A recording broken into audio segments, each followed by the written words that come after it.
guys, this is your Maringcam. So day 2 na ngayon nung pag-inquire namin sa hanggat naman may pupunta. So samahan nyo muna ako mag-get ready with me ng very mabilis lang. Check.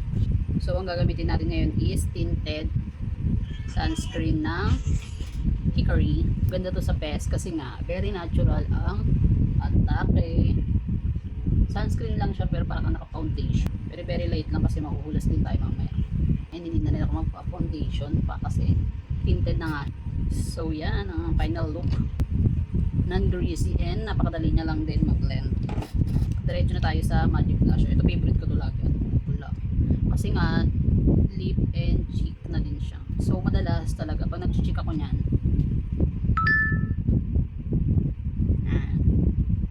Ay yung kabila nito pa nalagyan. Oh. Sobrang tinted nito burn. Tapos long lasting pa burn. Ito lang, very quick lang kasi simple yan ang atake na. Di ba? Oh, diba? Ito na yung final look mga bakula. Then, papatungan ko na siya nito Prairie Cosmetics na gel tint.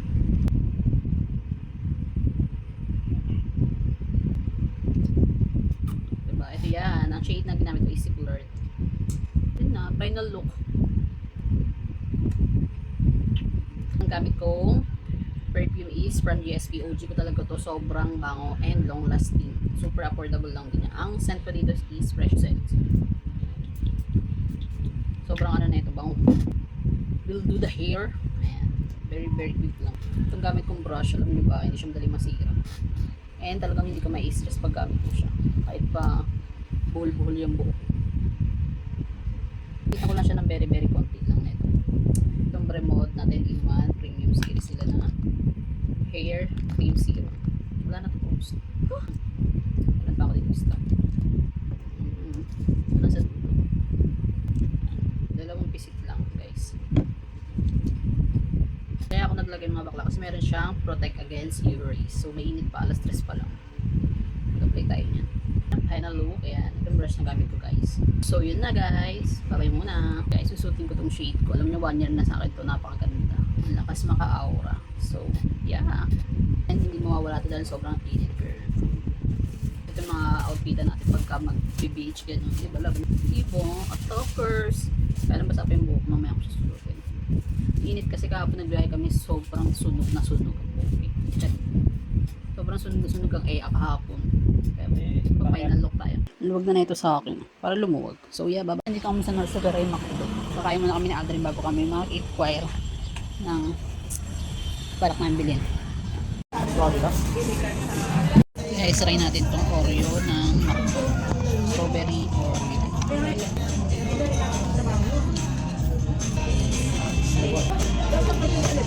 Ano? Ito ang masarap na ito. Matcha. Sarap. Sarap niya yung pearl.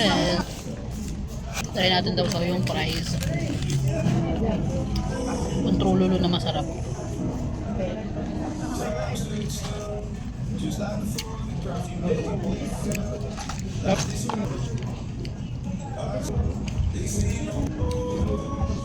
Guys, tapos na kami kumain. So, pupunta na kami ng pag-i-inquire namin.